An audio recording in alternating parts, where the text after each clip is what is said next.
is vacant too. What are you going to be doing with your degree? My undergraduate degree was in media and communication. Some of you are UWI students who made here doing different programs in the faculty, as well as some of you are looking to see should you join this faculty. And we're hoping that this conversation that we'll have with this incredible panel will help you to decide whether you come to the Faculty of Humanities or even any other Faculty of Humanities anywhere else. Now, so we're here to debunk, disrupt, and inspire. We have an incredible panel of professionals who built vibrant, purposeful careers using their humanities and education background. And not one of them is surviving, thriving, and we see that a while ago. So let's meet the panel, and I want you guys to just show your hands so we all know who you are. Kenya George, fashion designer, TV producer, social entrepreneur, a UWI philosophy graduate, who's now running an international design house and a major fashion TV.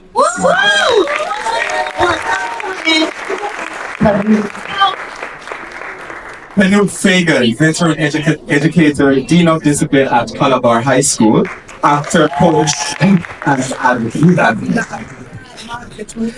Jordan Aries, Assistant Vice President of Research and Strategy at Sagicor Investments, started in public policy. Director of Policy Analysis and Research at the Ministry of Education, three-time UWI graduate. Let's give him a round of applause. All right, panelists, we're going to start off. No buzzwords yet, no career talk just yet, but just three quick questions, and you're going to have less than 30 seconds to answer. I'm going to start at my far left with Stephen. What was your dream job as a teenager, and is this it? Definitely not. I started out thinking I wanted to be a principal.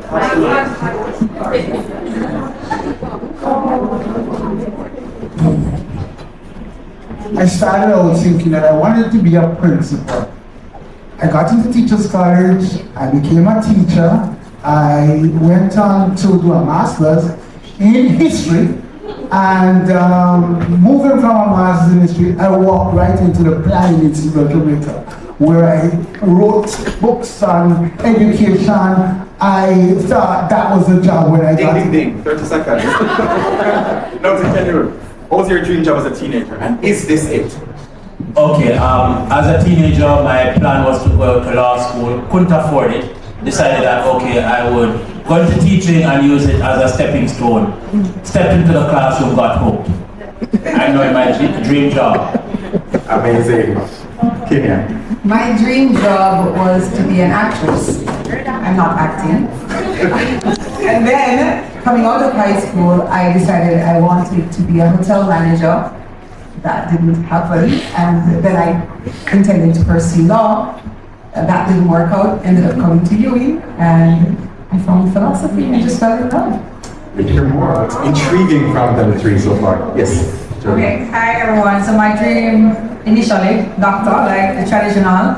I started into the sciences, didn't really like it. Liked engineering, had that for a period of time. And then I just went into mathematics because I liked that area. I had no idea what I was going to do. And I think eventually my ultimate dream job is to do something in the creative space. So I'm not doing that right now, so I'm still evolving. We're staying to it, and we're going to go back down with this question. If your career was the title of a Netflix series, what would it be? 30 seconds. Breaking the silence. Okay, what's behind that? I am a very quiet person, but I do a lot of talk for work.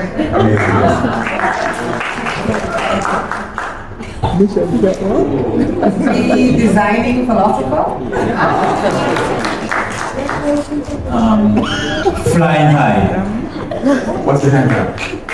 I think I've never settled for any one thing. I keep evolving. And I think I'll continue to do that. We'll hear more. I'm a Netflix fan, and so I watch Netflix every single night. What I'm tuning into right now is SWAT. Season 6. I spread it through episode, and I watch all. So we have SWAT watchers here? Yes. Okay, thank you very much. Thank you very much, members of the panel. So humanities and education degrees are often treated like a soft option. But here we have powerful stories from the fore. And when you look at the names that they've given their Netflix series intriguing, no? You want to hear more from them about that. And we're going to get to what they've evolved, how they've evolved from where they've started and what they thought they would have gone into when they were at your age, most of you here, and where they are now. Kenya, fashion and TV seem miles from philosophy, you'll have to admit. What did studying philosophy at the UWI give you that shaped the way you design, create, and lead today? Philosophy as a foundation is so important because it's not just about the quest for knowledge, as everyone understands philosophy to be. It's the critical thinking that comes with it, and in any field you have to have critical thinking and the analysis that goes into managing people and personalities, running a business. And for me, the creative industry was where I belong. I wanted to pursue fashion, but it never presented itself as a viable industry when I was in high school. There was no career day that promoted fashion, so I shelved it. So while I was at uni, that is when I realized I wanted to do fashion. I was studying philosophy and I was working with a marketing agency and I was putting on fashion shows. I was making dresses for my friends and ended up doing a fashion show, and the love started. And I think, to answer your question about how philosophy helps and my studying at university, I ended up launching a magazine and I was the fashion editor of the magazine, and I was a student. I had no experience in magazine production or anything, but I think philosophy and the arts, it gives you that grace to take chances, just to create something, because you read so much about people, from centuries ago who started with nothing. So you have that gall, that grit to just get up and do something from scratch, and that's what it gave. So the confidence, the shaping of your mental acuity, your thought process, starting from nothing, here you are. Thank you very much. Jodianne, mathematics and computer science, then economics, and now leadership in investment strategy. Where did humanities thinking short? So one of the critical lessons I learned at university came because what happens is that there's collaboration. So even though you're within one faculty, you're also working with other persons. So there were persons who were in computer science who did that from the Faculty of Humanities and Education. And I remember computer science has a lot of group work. And there was a particular person who was from the Faculty of Humanities and Education, and they had a lot of their projects towards the end of the semester. And I remember her sharing that, felt like she was carrying her team at the start of the semester, but when it got hard for her at the end of the semester, her team, who was in current applied at the time they called it, actually helped her out. And that for me is something that I carried, that group work is sometimes you bring in others and sometimes persons bring in you. And as I try, in my own capacity now to create a collaborative environment, I have to remind my team that, I may not be the person all the time. Sometimes you have to carry it, sometimes you have to lift the heavy load. And so those type of understanding that you learn in the early years about collaboration and teamwork, doing what we probably find as mundane, activities, why can't I go to the group work as an individual, why we have to be in teams, that sort of thinking, actually helps when it is that you transition to work, because there's no silo within the corporate space, everything has to be intertwined. Really emphasize that again, there's no silo, because There's no silo. And if you look at our landscape, you realize that a lot of companies are acquiring other companies. They have a lot of conglomerates. So if you look at Sagicor, it's a whole group. You have banking, you have investment, you have life insurance, you have property services. And once it is that you are a part of the group, you have to be knowing everything around. So it's not like I just learn my little section and I only do my little section and I just turn up and I be in my small corner and doing yours. It's really a collaborative effort. In order to grow and develop within the corporate space, that you have to work with others, you have to understand how it is that your needs or their needs are facilitated by what it is that you do. People are depending on your work in order to meet their own timelines, and so that sort of a teamwork and collaboration is very, very key. Thank you very much. Mr. Vega, in a world focused on STEM and digital, how do you make the case, for discipline, literature, and arts in shaping well-rounded students, young people? Okay, taking into consideration the fact that I started out as a teacher of English. I majored in history and English, but really never taught history a day after leaving college. I still used all that I learned because it was about transferable skills.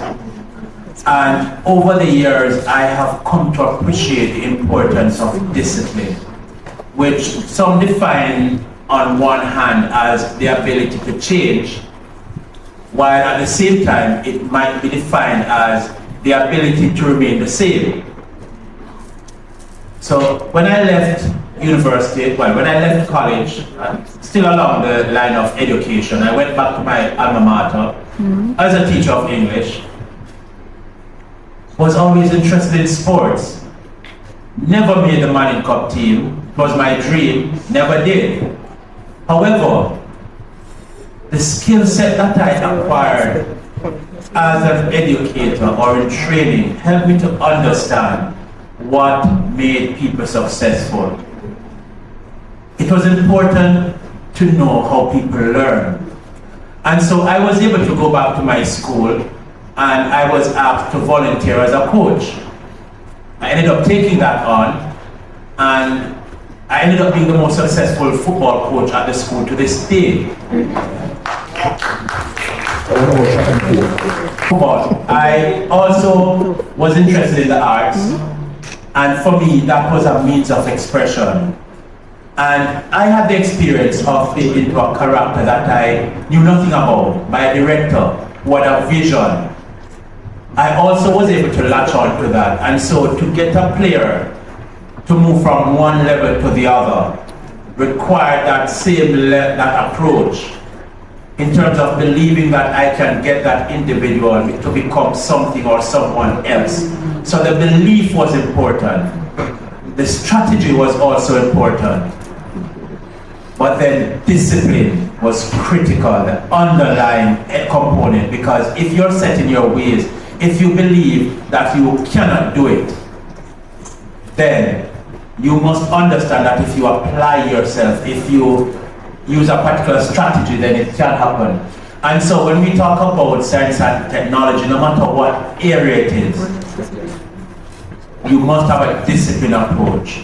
Being creative is very important. Learning how to learn, critical. And so it was all about the transferable skills for me. It didn't matter where I was going, transferring skill sets.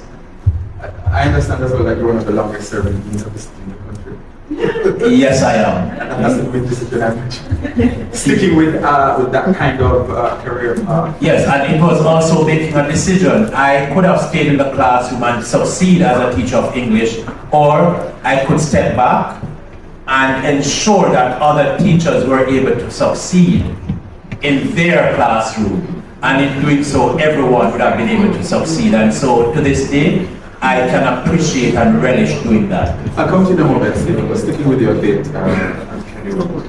you teach at an all-boys institution. That's right. How has that kind of ethos played out among that population? Again, understanding human behavior. And boys, we're different men, we're a different creature. And just recently I discovered something after serving at the institution for 30 years.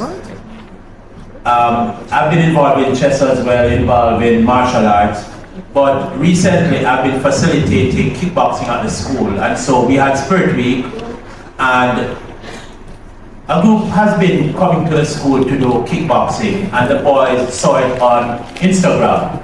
And they came and they asked the sixth formers if we could have a day when the men would come in and do some demo. And maybe a couple of the sixth formers would have been able to participate. It turned out into, something that it spoiled. Everybody wanted to fight. We had boys on the quiz team who came up to fight. And it was an eye-opener for all of us, because sometimes we see boys as aggressive and they fight, but we don't realize that it's not about fighting or being aggressive, but about channeling that energy that they have. And sometimes we don't provide the opportunity for them to. And so when you're at an all-boys school, you know that it cannot just be about academics. It's about self-expression, it's about creating outlets, and you have to do that. We must accept the fact that not everyone will excel academically. We're judged by that. But it's a character building and giving them tools to work with. Food for thought. Thank you so much, Kenwood. Stephen, from teacher training to Vision 2030 and back into policy, how did your Humanities and Education Foundation support that kind of evolution? And Vision 2030, guys, probably actually interesting.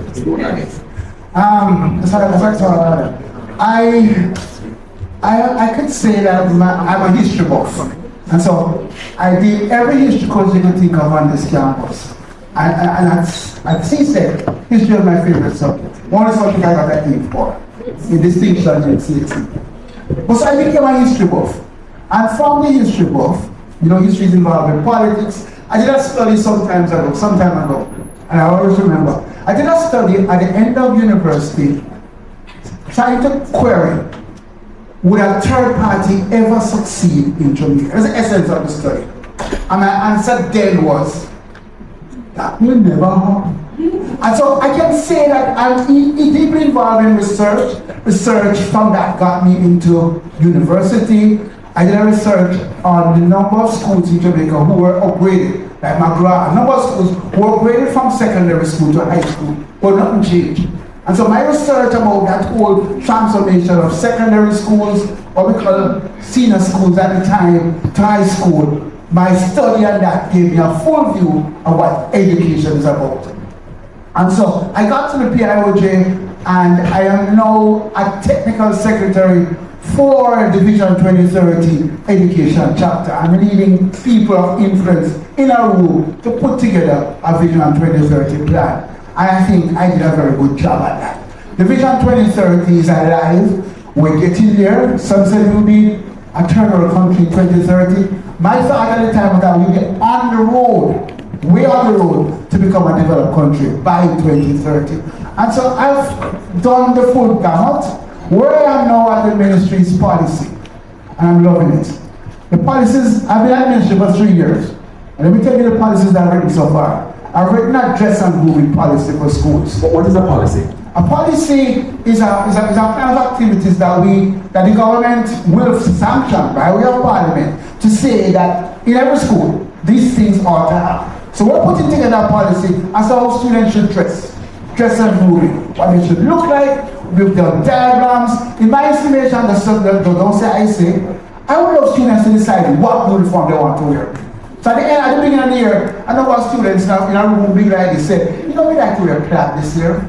Or we like to wear jeans this year. Something with a jeans platform, a jeans thing in it. And the students, along with the parents, along with the board, you know, that will never happen. We'll decide that this is going to be uniform. And students who decide on uniform, don't bet your mind they're going to wear their uniform. They're not going to be dressed in any way, anyhow. They're going to wear a uniform that they design. And even in their own design class, design a uniform that they want to wear. That's my plan. So that's one policy that we have had. The other policy that went to Parliament yesterday and was signed is a nutrition policy. We want to decide what students eat in school. How many, how much, what's the size of their plate. We want to decide what gets sold in our school. Who sells at the school gate? All of that I've done since I got to the ministry. Another one is a safe school policy. We want schools to be safe. It's a policy that I think is the hardest policy I've written. Because every time I speak I'm finished, something happens in our school. There's a bombing. Somebody said they're going to bomb our school. I have to go back to the drawing board. There was one case of a lightning strike at Dintian High. We have to go back into the drawing board. The last one I went back into our book is the disaster preparedness. And you think of it, every time we thought this plan was over, something new comes along in terms of disrupting what we want to put. But what we want to do is to make schools safe in Going to school, getting from school, while in school, students feel safe, they don't feel bullied, and we want to create a safe school. That's where I am right now. Stephen, students, everyone, when you just listened to all we talk about Design your own uniform? Would you want to design your own uniform? No. So you like your uniform? Yes, very much. All right. Okay. Who would want to design your own uniform? Up there. Okay, one last one. Hold your child.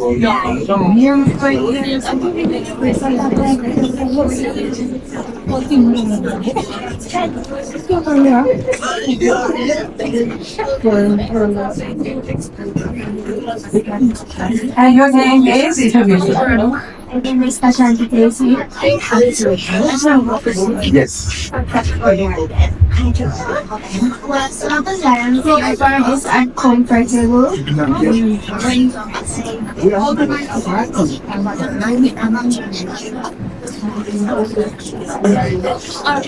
That's sufficient. What's in your next 5 years plan? What's your first profession you're targeting now? To become a pattern designer. Come on, let's give her a applause. To a student who feels pressure to pick one path and stick to it.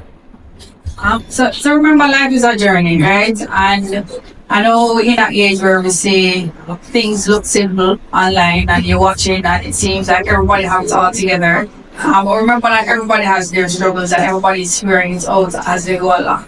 And what you learn at probably your first job will be have things that you carry into your second job. So it's not static. So I always say life is not static. So where we are today doesn't mean that it's going to be what it is tomorrow. So if you heard me talk, you hear us saying, I did math and at some point I want to be creative. I don't know if I even creative, but the fact is that your life can transition over time. And you want to make sure that when you are going into a job that you are learning as much as you can in the space that you are. It may not be where it is that you eventually want to be, but you are there now and there are opportunities, there are things you can learn. So there are things you're learning now in school in terms of dealing with persons, dealing with leadership, when you have to deal with the teachers. There are some of those same positives that you learn that you carry over to when it is that you move into a job. So don't think of your life as I have to figure it all out right now, this very minute. Consider that it is a journey and that you can morph and you can find new things. Things may become challenging, things may become boring. There are certain things that I would have learned at my first job. So I learned at my first job how to write. So I have also worked at PI with Mr. Carr, and as he mentioned, he produced publications. I know that I am at Sajibor. There's nobody there teaching me how to write. There is no Mrs. Lewis there who's going to help me to correct the grammar. You have to already know that's right. And so there are things that you learn in one job that you can take into the next one, and just remember it's not static. You can change, you can evolve, you can grow, you can develop, you can recover, you can go again. We can be human. Yeah, definitely. I think that's what's important to do. Thank you.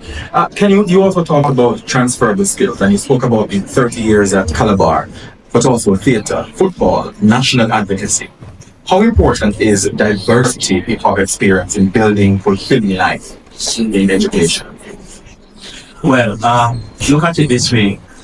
Life is colorful.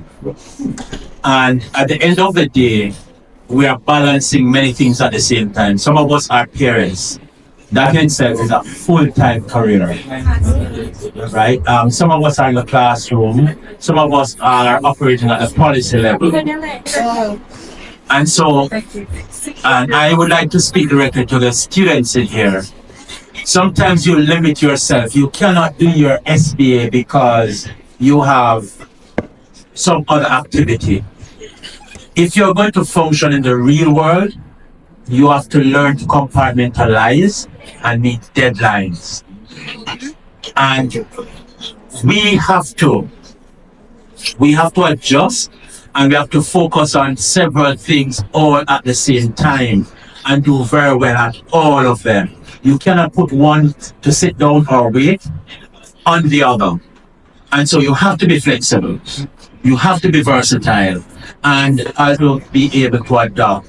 If you don't fossilize, you'll be outdated. And I think COVID was an example of what can happen to us if we are not prepared to change with adversities and unexpected situations. It's an interesting point that because I recall when I was transitioning from Cape to UWI, when you're in the sixth form, or even let's say the first set of external exams, is what does he say? You feel as if the world's going to crash, you feel burdened, you have to study, you have 8 subjects, some people have even more. And then when you go through that, I got through that, and sometimes you don't give ourselves grace, and Joel was making that point as well.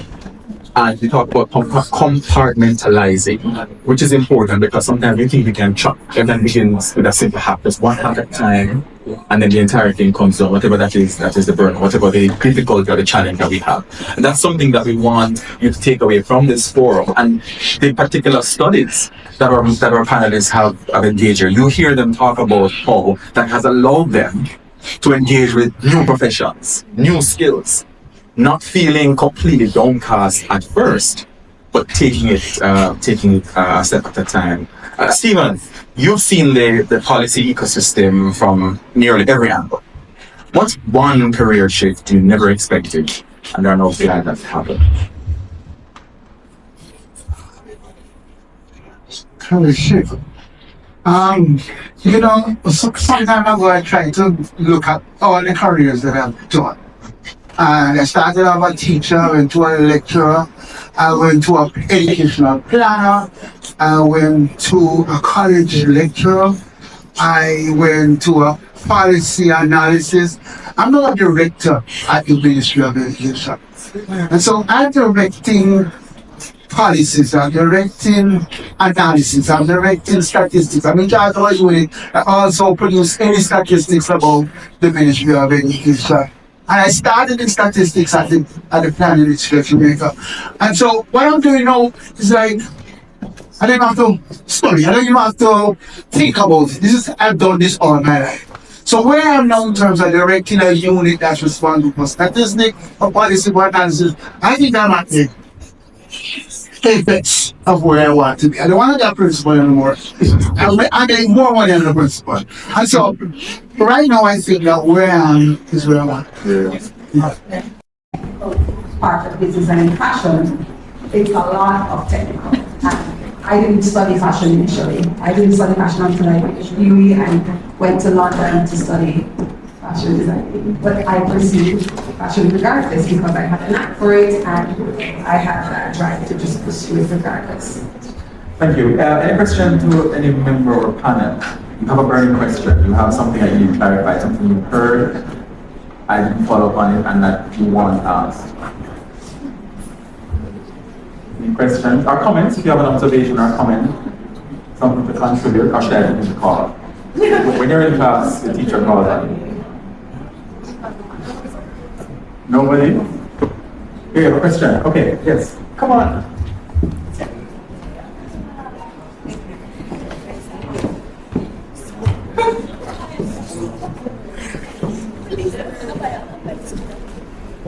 School and low sorry.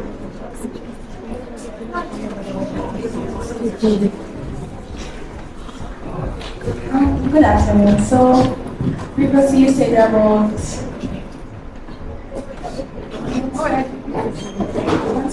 your name at school. Give us a name at school. So my name is Shashinda and I attend the Montana High School.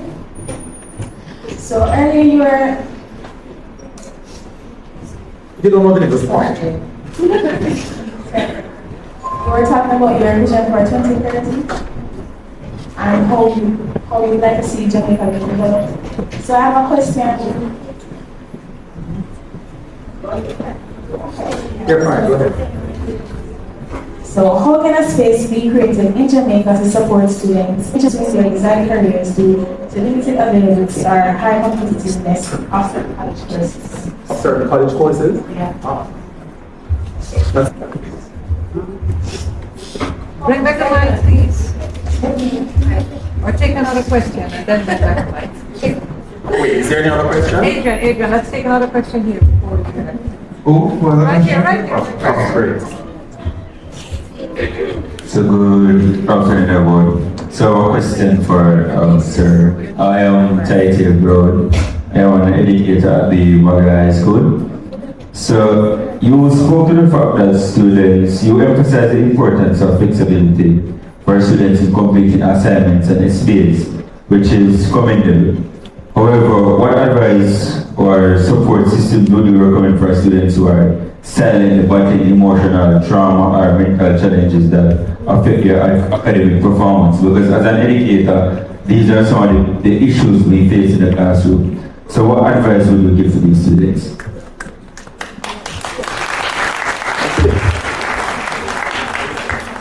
So let me talk about your question and where I sit at the ministry.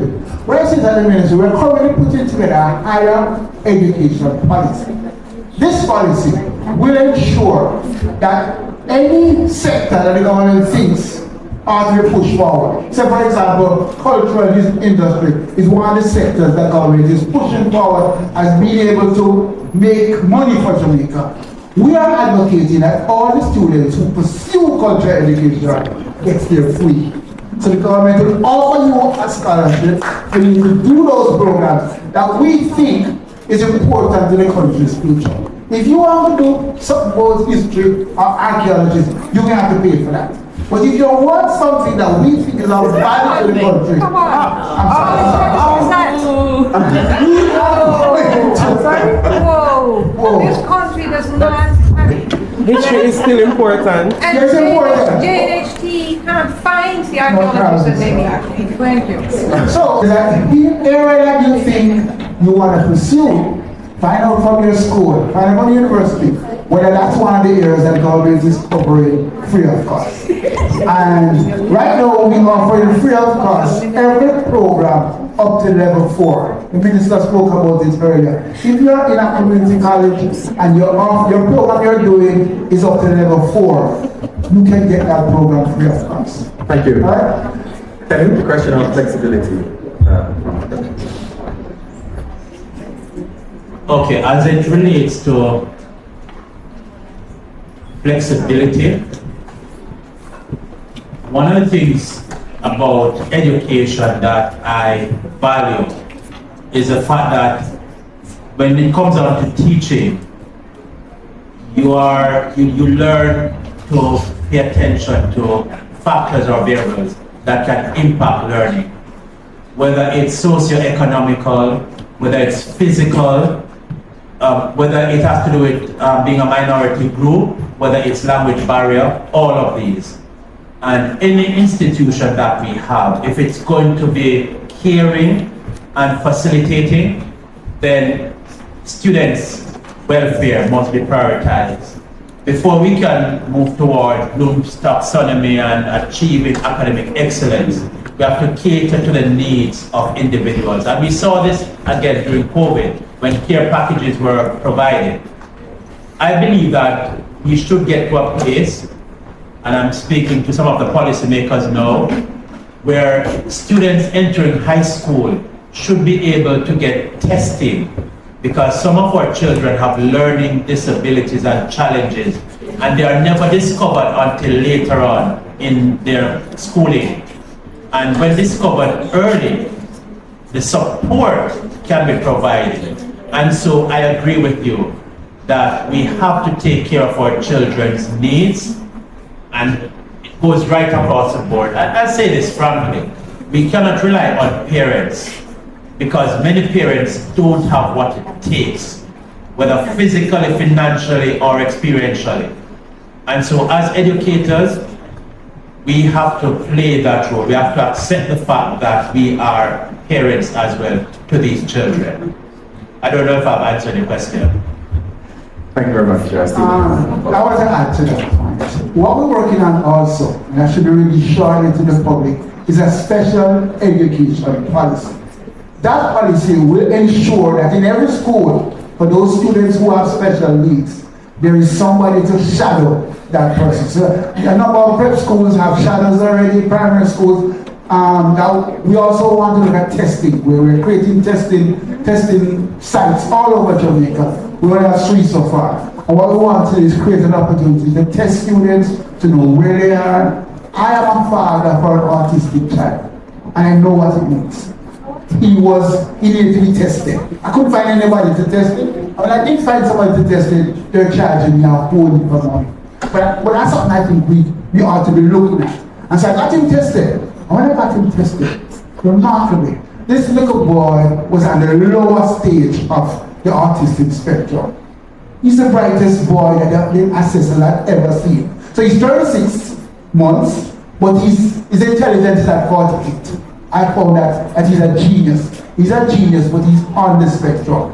How do we cater for those students with these special schools or special classes within our secondary school? So even at Bagla High, there could be some classes that students go to for behavioral issues. But for maths class and English class, they're brilliant at maths and English, you put them into the regular maths and English class. There is a policy that will dictate how that works. Primary school and secondary school, and should be really short. On that point, thank you so much for sharing that. What's a humanities related career that you think is critical to provide that kind of support? Right, so when I did my research on the weekend for this particular, I found that people who are trained in linguistics, careers in linguistics, that's where most of the stuff, autism, behavior specialists, child. Linguistics is about what? Linguistics is about speech. Right. So many of the students, my child speaks like language structure. Yeah, what's the name of that? Linguistics is language structure, phonology is speech. One of those cartoon characters. He speaks just like that cartoon character. And so they're gonna need teachers along the way because it's becoming an important ingredient. Neurodiversity is an area that I understand the government can, not just Jamaica's government, but just across the world, paying attention to persons with neuro differences to create a kind of support systems for them. Kenny, I want to throw to you as we come closer to the last segment of our talk here. There's one question. Oh, I'm so sorry.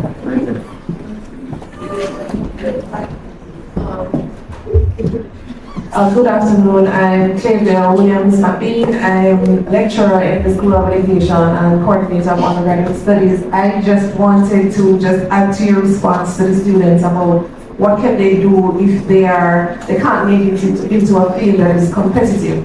I will say pivot and go the road less traveled. So competition will always be there, but in being a creative thinker, you identify where issues are, where problems are, and not many people are going. And you position yourself as the person who's filling that gap. So for me, don't try and go where everybody's going. Go where they're not going, so you have better opportunities for employment and for making a difference. So I would say that to you. I will also say there are opportunities in the school. We have the ministry offers scholarships for math and science educators. So if you're interested in that, you can come. The School of Education also has scholarships for students pursuing literacy studies and other degrees over there. So there are opportunities, and there are opportunities at UWI to finance their education in diverse fields. So look wider than the ones that are popular. Thank you. Thank you. I think we're speaking here to the policy makers. If you limit paths that people can follow, you'll limit development.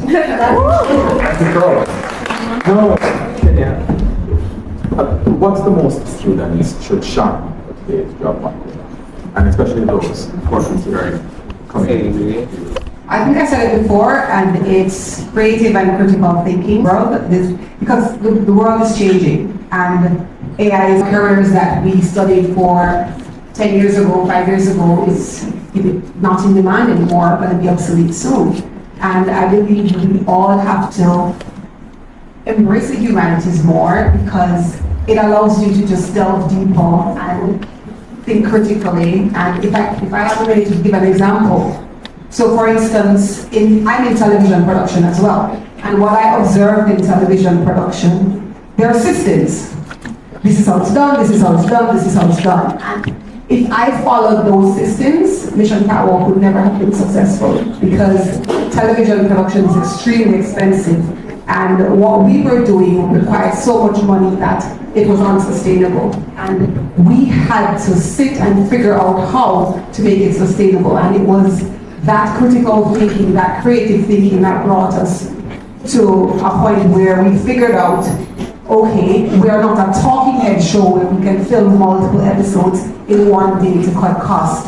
But filming more than one episode in one day is how we have to shift to be able to sustain the show. So we sat with the director and we thought, okay, but this is a competition. We have designers creating a design and then somebody is eliminated and they need 24 hours to create the design that the bag of fabric. How do you do multiple in one day? It is impossible.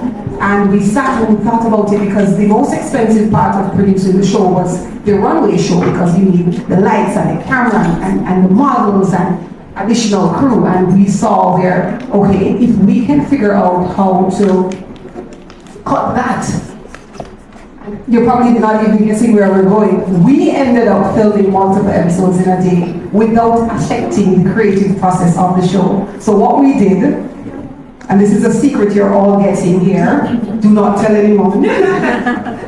You're right. So what we ended up doing is we cheated the system, and everyone in television said, no, you can't do that because they have their structure, their system. This is how the show is supposed to be done. This is how it's cut, this is how it's edited. And I said, no, here's what we're gonna do. We are gonna, and when I told the crew, everybody looked at me like I was mad. But you have to have creative thinking if you're going to sustain and survive in this industry. And we said, here's what we're going to do. Episode 1, you're making a dress for a cocktail party. Episode 2, you're making a dress for a student going to a prom. Episode 3, you're making a cancer awareness outfit. I'm going to tell you all 3 of these in one day. You're going to go buy all 3 fabric. You're going to make all 3 garments in 3 consecutive days. And then on that one day, we're going to film all the runway shows. And we cut the cost by 50% just doing that. And we were able to sustain the show because in season 2, we were going to have to pull the curtains and say, we can't do this, it's too expensive. Because on the runway show day, you need 6 cameramen. In the sewing room, you probably only need 2. But on the runway, you need camera 1, camera 2, you need front, you need close-up, you need backstage cameras, everything. It's a lot of money, and we had to figure out how do we film multiple runway shows in one day. And we figured it out. Can we give her a round of applause? This is a philosophy degree in a television production and fashion design. Amazing. Thank you so much for sharing that. Jody, to your final question. What's your advice to a student who wants to blend passion with paycheck? Yes. So it's definitely a way to do the two. And I think of my department, there are persons who, so we provide investments. So if you think about the stock market, that's where we provide information on. And when I think of my team, we have somebody whose first job was in journalism. We have somebody in international relations. We have persons who are from sciences. And what you find is that there is always something that each person has that they're really good at that they bring to the job. So for example, the person who is a journalist, they are always having that inquisitive mind. So they're always digging up, they're always in the notes, they're always finding information. And they always want to see what it is that I know and what it is that I'm good at and how it is that I can bring it to the table. I know as Jamaicans we like to cuss people to say enough, but when you're in work, it's good to be enough and to put yourself out there, and that's how you get to advance a lot of the times. And so you want to look at your passion, what it is that I am good at, and how is it that I can use this thing that I'm good at to make a product that I am working with at my job also great. Because you need the two to combine in order for it to be fulfilling for you. So you need to be able to see where whatever it is that I'm passionate about, I'm able to get that out of the job that I'm doing every day. Because you're there every day from morning till afternoon, so you need to find a way to twin the passion. So it's what you're good at and how is it that I can use that thing to make my job great. Thank you. My takeaway there is good enough. There's something called good enough. Yes. Good enough. Thank you very much, Jody. And your final question, Canute. Was there a mentor you had or a moment perhaps that changed the trajectory of your career? Yes. Yes. It's a bit unfair to name one.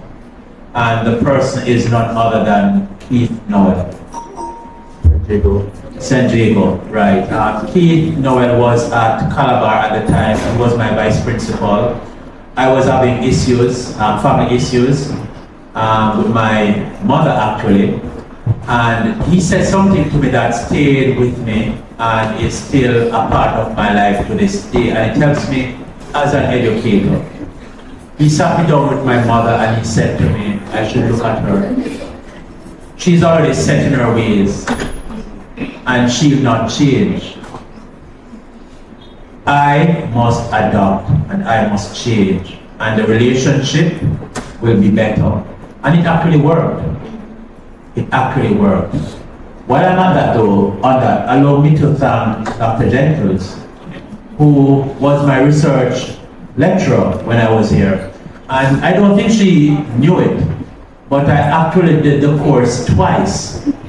Because I had an interest. It was a one course I was really and truly interested in, and I wanted to get, not for the degree, but to really get it. And it continues to serve me today. I'm a member of the Worldwide Commission to educate all kids post-pandemic, over 60 countries involved, and that skill continues to serve me today, and I must say thank you very much.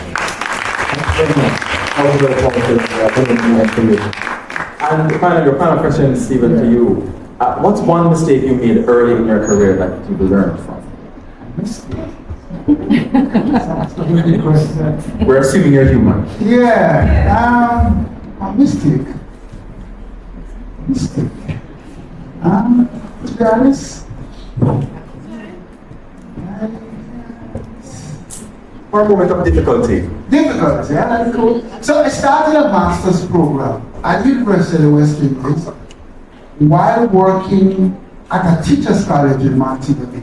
My classes were Monday and Tuesday, and I go to the college in Montego Bay and teach Wednesday, Thursday, Friday. So be it that on a Tuesday, my class finished at 7 p.m. I had to go downtown and catch a bus. And there are many buses that goes to Falmouth. There's a market in Falmouth on a Wednesday. And I was able to catch a bus 9 times out of 10. On one night, the bus and the passengers, the bus driver and the passenger got into a heated conversation. And the long story short, the driver says, Falmouth is my last destination. I'm going to Montego Bay. And so I stepped in a bus. I stepped in a bus that night. And I can tell you that that night, I knew I wanted to finish this master's degree. I had to finish it. Just that particular experience woke me up to say, you know, this is an experience for me to learn from and to ensure that I complete this degree. I always remember that experience in that bus, in that night, all night. All right. What was the master's degree? Education administration. I think Sonia, there are two Sonias there. Sonia Jones. And it was an awesome experience. Thank you very much. All right, cool. Do we have any burning questions? We can take 1 or 2 more questions. Any questions? One? Okay, we take one last question. Yes.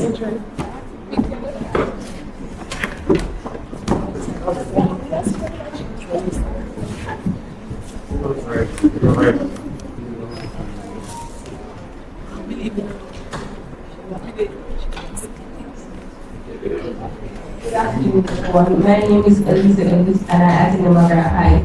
I just want to ask a question. What is the procedure of reading and teaching? A lot. A lot. It's absolutely. Yeah.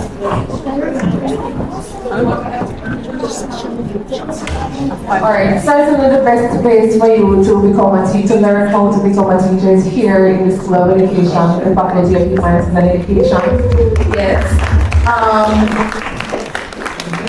I'm a product of the School of Education and I'm now the coordinator of undergraduate studies there. So as we've been telling you about it, your teaching degree is not just about teaching. It's very versatile, and you apply it just like everybody else. But I'm going to talk to you specifically. When we're finished, we also have a group, a WhatsApp group that we support students to get through the application process. So while you're applying online, if there's any issues you may have, if you don't know where to get somebody to sign something, we provide that support to get you through the application process, as well as help you to apply for scholarship. So when we're finished, just let me have your details and we can talk a little bit more about it. So, thank you everyone.